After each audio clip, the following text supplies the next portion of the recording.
एक बाल गवाल रोजाना अपनी गायों को जंगल में नदी किनारे चराने के लिए ले जाता था। जंगल में वह नित्य प्रतिदिन एक संत के यौगिक क्रियालाप देखता था।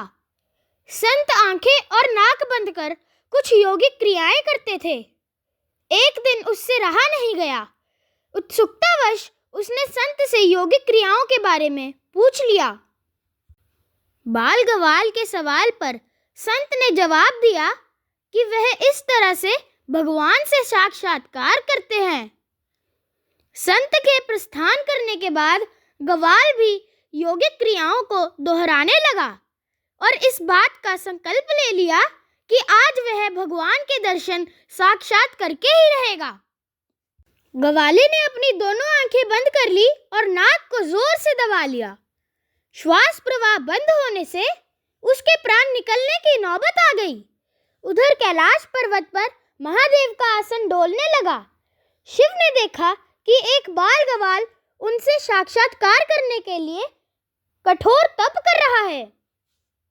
उसके हठ को देखकर शिव प्रकट हुए और बोले, वत्स, मैं तुम्हारी तपस्या से प्रसन्न हूँ और तुमको दर्शन देने आया हूँ। गवाले ने बंद आंखों से इशारा कर पूछा, आप कौन हो?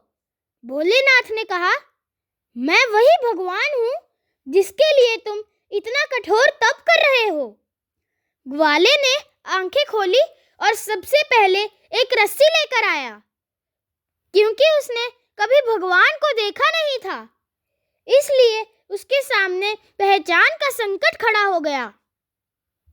उसने भगवान को एक पेड़ के साथ रस्सी से बांध दिया और साधु को बुलाने के लिए भाग कर गया। संत तुरंत उसकी बातों पर यकीन करते हुए दौड़े हुए आए, लेकिन संत को कहीं पर भी भगवान नजर नहीं आए। संत ने बाल गवाल से कहा, मुझे तो कहीं दिखाई नहीं दे रहे। तब गवाले ने भगवान से पूछा, प्रभु, आप यदि सही में भगवान हो तो साधु महाराज को दिख क्यों नहीं रहे? तब भगवान ने कहा, जो भक्त छल कपट रहित सच्चे मन से मुझे याद करता है, मैं उसको दर्शन देने के लिए दौड़ा आता हूँ। तुमने निश्चल मन से मेरी आराधना की, अपने प्राण दांव पर लगाने और मेरे दर्शन का दृढ़ संकल्प लिया, इसलिए मुझे कैलाश से मृत्युलोक तुम्हें दर्शन देने के लिए आना ही पड़ा। जबकि साधु के आचरण में इन सभी बातों का अभी अभाव है। वह रोजाना के क्रियाकलाप करते हैं, लेकिन उनके मन में अभी भटकाव है, इसलिए मैं तुमको ही दिखाई दे रहा हूँ, लेकिन संत को नहीं। मन की निर्मलता ही ईश्वर तक पहुंचने का मार्ग है।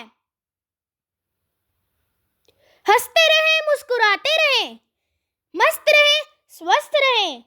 ईश्वर की कृपा आप पर सदैव बनी रहे।